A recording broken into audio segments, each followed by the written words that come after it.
I think a lot of women get stuck in like what we talked about before. It's like, well, I want that for my partner. Well, why isn't he stepping up? Or why isn't he or she doing this, Mm-hmm. And it's like, but it's not up to them.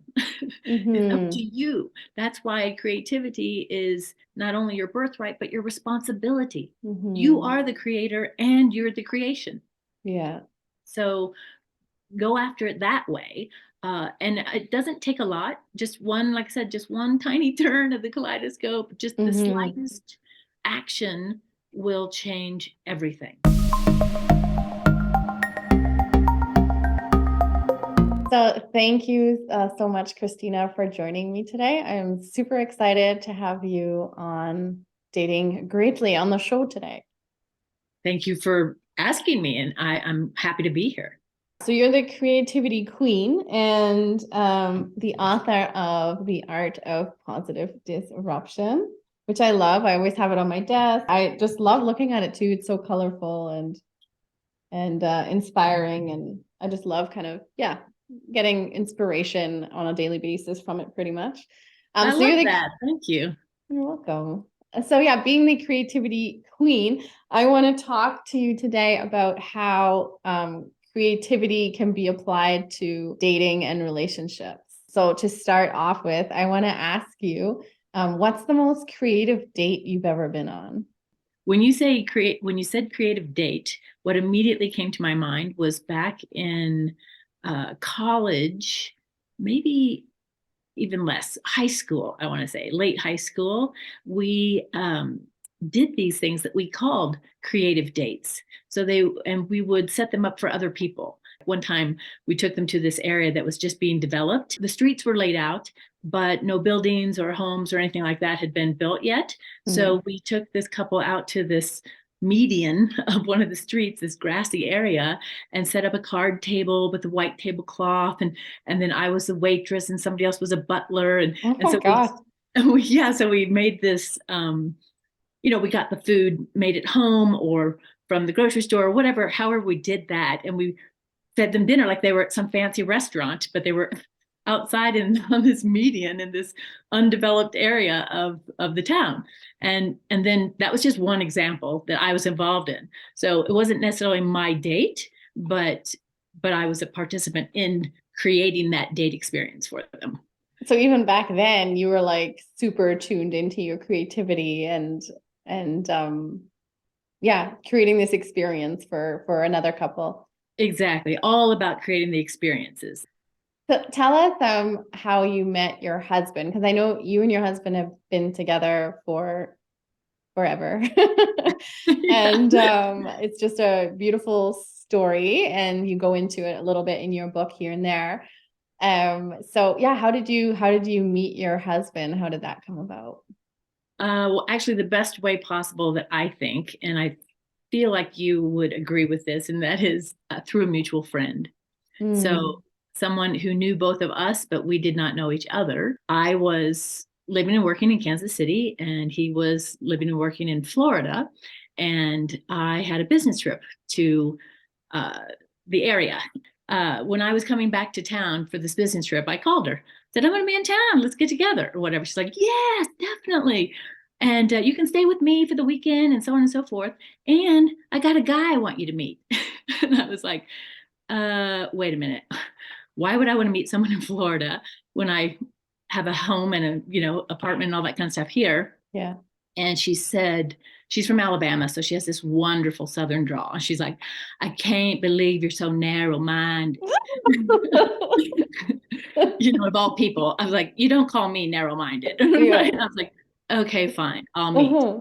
Evidently, this was still going on the other side as well. And he had said something similar. It's like, why would I want to meet somebody from, Kansas? And I'm happy with my life just the way it is, and so on.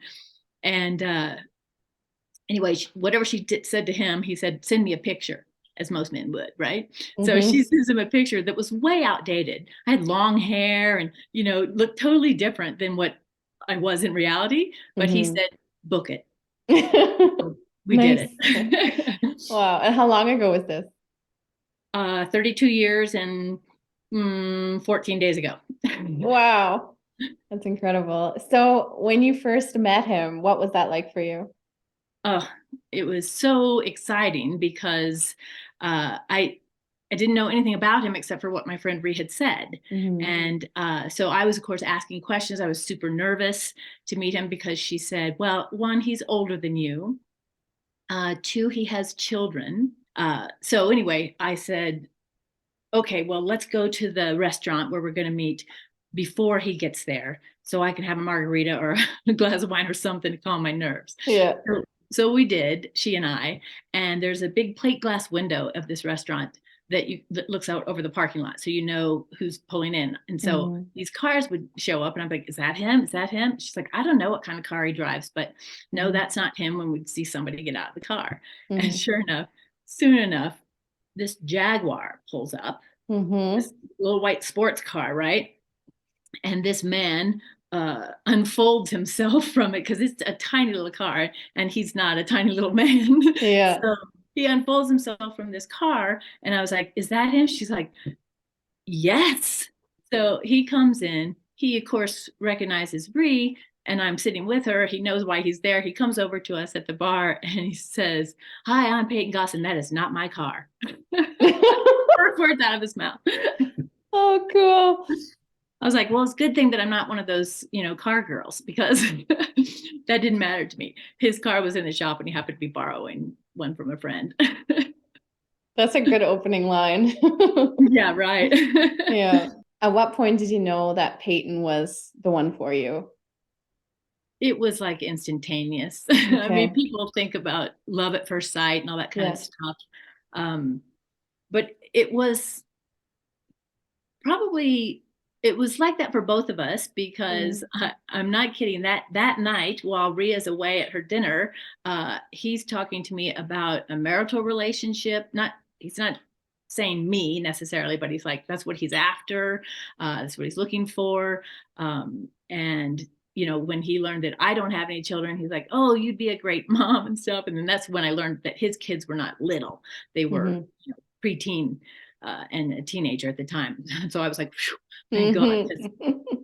children were never a part of my plan. So the whole idea that this kind of conversation was going on the first meeting, I was just like, Hmm. uh, and so, like I said, we spent that whole evening until the wee hours of the morning, and then the next morning, he called Ree because I'm staying at her house, and he said, "How did I do?" So he wanted to know, what my impression of him was, Hmm. and she said to him, "She didn't know that you were as much older than her than you are, but she doesn't care about that, and she didn't know that the kids were." So not children, that she doesn't have to be a mom, so she's super cool with that. But she didn't know that you smoked, and he smoked cigarettes in those days. And Hmm. and she doesn't like that. She has a problem with that. And he said to her, "Well, tell her I just quit." And he took this package of, I don't know, Pall Mall or whatever brand he was smoking at the time and threw him in the toilet. And he's never smoked since. Wow. That's Yeah. awesome.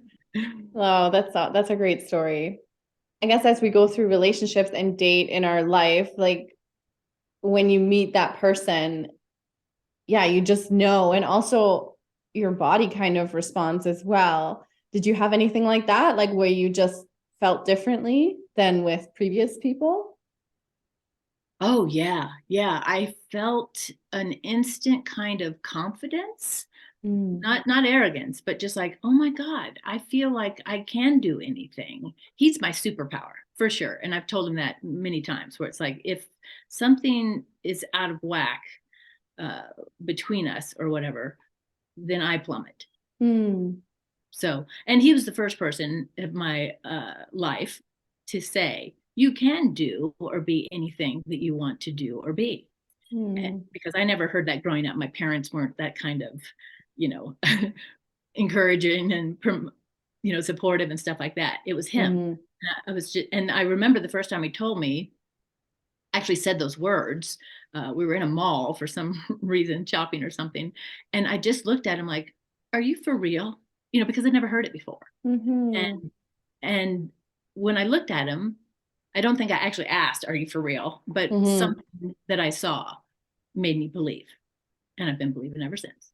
That's awesome. That yeah, that's Yeah. such a good indication, like that confidence and also like that encouragement, and that you feel his encouragement like literally boost your life in a way, and his Hmm. presence do that. Oh So yeah. how did like his encouragement and his presence, did that also play a role in like you bringing out this book? No, not so much. That's Mm. more of a singular project. Mm-hmm. And as you know, having read the book and something about me, that the premise of the book was that I was in a funk. Mm-hmm. Like my life was not going the way I wanted it to. I wasn't being very creative in creating my life Mm-hmm. the way I thought it would go. So there was a wrinkle there that I was like, "Ugh." And because I'm in a partnership, a lifelong marriage, it's like, dude, where are you? I need you. I needed that. That was part of my funk, that I wasn't. Mm. I was. I felt like at times I didn't have the playmate that I wanted, or Mm. the partner, or the whatever Mm-hmm. that I was there. I was physically there, but it was like, what about that experience? People, strangers, perfect strangers, would come up to us at a restaurant or whatever, and be like, "Oh my God, I've been watching you, and you guys look just so happy, and you talk so sweetly to each other," and these different kinds of compliments that Yeah. other people saw in us. Again, Mm. we don't necessarily see it. We were just living it. We were just Mm-hmm. experiencing it. Mm-hmm. So that was what I think was missing at the Mm-hmm. time that I allowed myself, I guess, to get into that funk and sink a little low, too low. Right. So then I decided, well, if I can't get it from somewhere else, or I can't stoke him or stoke a friend or whatever, then I'm going to do it myself. Yes. So this whole book is around the art of creativity, tapping into your creativity and in like your day to day and not making it complicated and things like that. So um, I want to, yeah, how has creativity like throughout your relationship? How has it impacted your relationship? And also now, like as you were in this funk, how did it help you maybe come out of the funk? Well, creativity will definitely pull you out of a funk. And as you know, maybe listeners don't, is that creativity, I'm not talking about artistic ability. Uh, you know, great if you are. And I hope that everybody dabbles in it, even if they deny that they are. But what I mean is like, if you want something, you need to create it, whatever that is. And so, for instance, romance, that was a number one issue for me. I wanted more romance, but you can want all day long, but it's not necessarily going to come your way unless Mm-hmm. you do something. If you want romance, create some romance. And that's what I Mm-hmm. did. Creativity is not optional. You Mm-hmm. don't have to be an artist to be able to create whatever it is that you want in your life. And it's your Yes. birthright and it's your responsibility to create what you want, Mhm. because it's not just going to drop out of the sky. And what Yeah. you were saying about romance, that you wanted more romance and like you had to create romance to get romance because that's what you wanted. Mhm. I think about myself with romance, and for years I was like, oh, romance. Like if I saw like romantic scenes in a movie, I was like, eye roll, like whatever. And but the honest truth Facade. is, yeah, the honest truth is like, hell yes, I want that. So now I'm opening myself to it. And I am seeing a reflection of that coming to me. And also this thing about self romance, right? Like to create romance, if you want romance, to create it for yourself. So yeah, I guess some ways that I'm doing it is like lighting a few candles at night and like dancing with myself and playing really nice music that I like. Um, Sweet. yeah, and also telling people, like words are not my strength, but telling people that, I care about them, how special they are, that I love them. And I have never gotten so many kisses like from friends, like like just, that's I feel like that's romance too, or hugs or their expression of love. So I really see how, if we want this, first of all, we have to be open to it and then embrace it. And like you said, start with ourselves. Absolutely. you being creative and creating this romance within your relationship, like how did that affect your relationship? Like how has that affected your relationship over the years? And give us some examples of like what you did and or what you guys did together. When I realized, and I was probably talking to a girlfriend at some point. I was like, "Well, I just want some romance, you know. I wanted this or that. I can't tell you exactly. I won't say, oh, I wanted flowers or jewelry, or I've never been into that kind of thing, like wanting that kind of thing. Mm-hmm. But whatever it was, I wanted more of the spice, the spiciness of the romance, and and through that conversation, I just remember the words that if you want romance, you better create it. You have to take the first step in creating Mm-hmm. what you want. So I did. And that made me feel confident and capable. And because I was showering him, or he's the one I wanted the romance with, then it definitely sparked and Mm-hmm. spiced things up. And all of that was great. At the same time, it developed a pattern, right? Where it's like, oh, well, I'm the one thinking of all these ideas that we could do and go and be and see and all that kind of stuff. So that kind of became my role. Okay. I was going to ask you about that. Like, I love the creativity and creating what you want. And then at the same time, this like thing comes up for me. It's like, well, my partner to do that. Like, I don't want to do that all the time. So, okay, it's interesting that you did start to encounter that. Yeah. And that's, I think, where my definition and concept of self romance came from. And that wasn't until, you know, most recently, say in the last 5 years, where it was like, okay, well, this is either a pattern, that we cycle through or whatever. And if I'm all about breaking those kinds of patterns, right? And Mm-hmm. positively disrupting that stuff. So it was like, okay, then what's the next positive disruption? Self romance. What's one of the most creative experiences that you guys have had together? Hmm. There's so many. See, this is again, it's like, oh, I have to revert, sift through all those Mm-hmm. exciting experiences. Um, I've got one in mind. okay. Well, I mean, I the one that I wrote about the most was super creative, I thought, and was not so easy to pull off because uh, I was in a foreign country. So I didn't have all the kinds of resources that I might want or need or whatever. But that Mhm, is what I wrote about, the round the clock romance. And that was on our 24th wedding anniversary. And mhm. I showered him with trinkets of romance and gifts and things like that for the solid 24 hours. When it turned midnight on April 12th, I started and then went until midnight on the next, 24 hours later. So and it was like time released, right? So Mhm. every hour there was something else that he would find or would be presented to him or that I gave, or explained and stuff like that. So Mhm. was round the clock Wow. romance. That was super fun. And I think in the book there are some photos of that too. I posted it Mhm. on Instagram afterwards, like 4 of the 24 things that I had done. Mhm. Yeah, that's pretty awesome. Yeah. Yeah, it was super fun. And he was uh very receptive to it, even because he knows me. So there's uh you never know what's going to happen with me. Mhm. So when the alarm goes off at midnight, he'd only been in bed for an hour or something. What the devil? Then when I explained it, then he was like, okay, now I Here we know go. what this ride's going to be all about. That's right. Yeah. So it sounds like he really embraces, he's the right partner for you in terms of like embracing who you are, like this creative, giddy, out there being. Like you're definitely not, you don't fit the norm of yeah, like what the norm No. is, I guess, of society. So it seems like he really embraces that part of you. Yeah, and he's super, super willing to go and do anything and everything with me. Mm-hmm. But like I said, as long as I plan it. Uh-huh, yeah. Where do you think your relationship would be at without the creativity piece? Boring as hell. I could say you can't be bored or sad and creative all at the same time.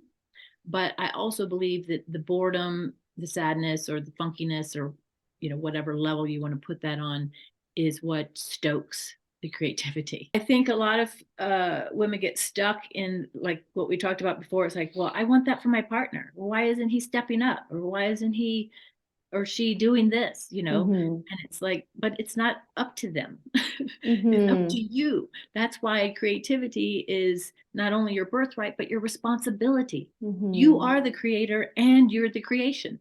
Yeah. So go after it that way. And it doesn't take a lot. Just one, like I said, just one tiny turn of the kaleidoscope, just the Mm-hmm. slightest action will change everything, Wow. Yes. because they have no other way to, if you change something, then those around you have no other choice but to change with you. That's May right. not go in the same direction or be exactly what you were hoping for, but everything changes. That we can count on. What would you recommend as like for someone who isn't tapped into the creativity, for someone who might be bored in relationships or someone who desires, romance and maybe is scared of disappointment already? What's like a first step to embrace this creativity? I, of course, am a writer, so, and a daily writer, so I always encourage journaling. Uh, Mm-hmm. One, it helps you get out of your body and your mind and your system what it is that you want. It will be revealed on the page if you just put it out there. You don't edit that kind of stuff. You just simply say whatever it is that's on your mind or in your heart. Mm-hmm. So I think if somebody was wanting to spice up their relationship or get some romance going, or put themselves out there to start a relationship or something, then write about what you want. What does it Mm-hmm. look like? What is the person like? What are the experiences or the events or the ambiance that you want to create? And then that's a step right there. I mean, that's Mm-hmm. creating something right there. And I loved in the book, you have some photos of your journals, and they definitely don't look like just longhand writing. Because tell us what else you added in there. Every day is got a different kind of different style of font that I was playing with, and and Mm. then I make all the doodles and all the squibbles and all that kind of stuff all around it, just to spice it up for me. Plus the fact Mm-hmm. that I don't always just write lines and lines and lines of pages. I'll give myself different kinds of prompts. I also write in a different color every single day, Mm-hmm. because, as you know, I don't do black or gray or that No. kind of stuff. Yeah. Um, so yeah, those different kinds of things. I tried art journaling, so I used my washi tape and all these things from my house and nature, and just like decorated each page, all kinds of things. As you Mm-hmm. know, I wrote about that. That's a whole chapter called Wholeheartedly, um, Mm-hmm. in the book about that. But it was mainly journaling because it's something I do every day. I could really get creative with it. Yeah. That's awesome. And then as you practice that, then, or all of us, as we practice that, not only will we start to see that spark within ourselves, but also in our life and in our relationships as that is reflected back to us. And I guess also gaining the courage to be more creative, to put ourselves, go a little bit further, push our edge a little bit, and then end up like you and your partner at a nude resort and community. Exactly. Which is like obviously my favorite chapter of the book. And yeah, I don't want to give too much away, but I do want you like, okay, how did that idea come to you? Like Well, this would that be a good idea that me and my husband are gonna go live in a nudist yeah, we'll see. community. So you were asking about some of the examples of the way that we've created a romantic relationship and kept that kind of excitement going and stuff. Yeah. And it was his birthday, his 60th birthday. And I thought, okay, well, that's a big milestone and all this kind of stuff. And so what can I do? Okay, yeah, how about a nudist in those days we'd say, let's go to a nudist colony. It's like, we're not ants here. We're people. We're in a community. So anyway, I found this place and booked it. And I told him that I would pack for him, I think, so that there weren't a lot of clothes or whatever. And then once we got there, or on the way, I think it was just about like an hour and a half from where we lived at the time, maybe 2 hours. And so on the way there, I think is when I revealed, good word, the surprise. And like I said, he's always willing and ready to go and do those kinds of things. Wow. But he and I were on the same page initially, because it's like, we've never done this before. So now what? So we held up in our hotel room for a little while and then splashed out and, get the book and you'll read the rest of the story, because it was quite a splashing. Yes, it was. Yeah, that's awesome. And again, it would take a lot of confidence to be able to, like, you're packing a suitcase, you're going there, like confidence in your partner, in your relationship, and in yourself to be like, this is what we're doing, and knowing and trusting that he's going to be on board and supporting you in that. So I just think that's beautiful. Yeah. And it takes a special kind of person to be that open and willing and go forward with that. If he had some kind of major issue with it, we wouldn't have known until we got there. And I would have just said, well, then we won't go. Yeah, it sounds like with each other, you're able to push your comfort zones and have it be like a safe partnership to do that with. Oh, yeah. I think we've definitely expanded our comfort zones. I certainly have. And I do all the time. I definitely push those boundaries and try to expand them. I like that word, expand, as opposed to step outside of. Because nobody wants to do that. No. And that's just your fear. That's all that is. Exactly. So.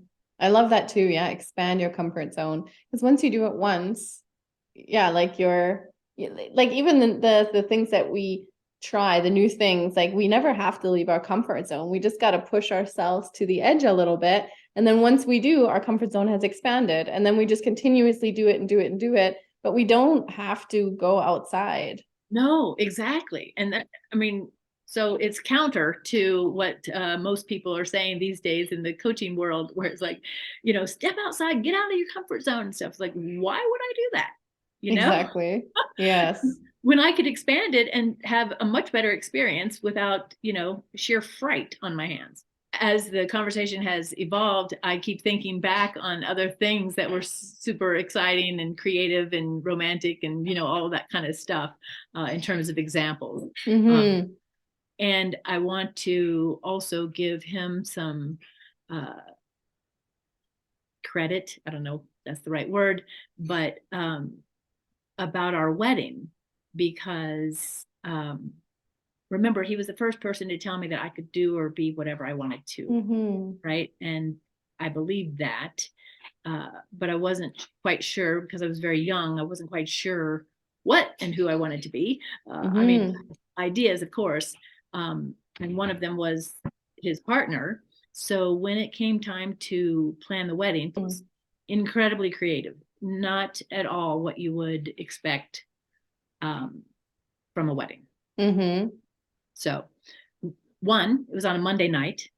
Two, in a theater that was showing a play, a live theater. The stage was set with like a house with a swimming pool where the orchestra pit was. And so that's where we got married, on that stage. We're the only couple to have ever been married on the main stage of that theater. Wow. And there were 400 people in attendance. I wore gold lame. We showcased every other creative soul in our circle of their talents. So my best friend sang from the box seats, and he had musician friends who were played songs and the intro and the outro and all that kind of stuff.